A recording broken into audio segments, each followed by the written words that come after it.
Question 3. Question 3 is another local question that adds a condition, and they're asking what must be true. So if the third digit is not a 0, says the condition. Anytime you have an if condition with a split sketch like we have, you have to check to see which sketch that could take place in, one or both of them. Here, it could take place in both. In the top scenario, you don't have to make the third digit a 0, you could make it a 3. In the bottom scenario, you don't have to make the third digit a 0, you could make it a 1. So that means we're going to need to do a sketch for each of the scenarios. So put down 2 sets of spaces, fill in the non-zero third digit, so 3 in the first option, 1 in the second. That means that the 5th digit, which has to be more than the third digit, in the first case is going to be a 4.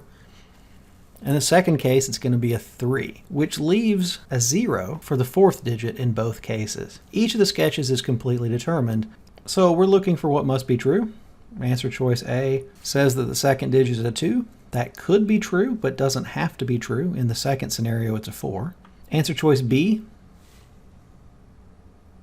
says the third digit is a 3. That can be true up top, but it's not true down below. Answer choice C, the 4th digit is a 0.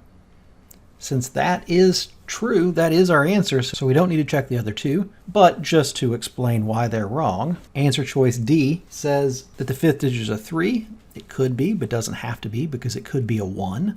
Answer choice E says that the 5th digit is a 1. Well, that actually could never be true. It's always either a 4 or a 3.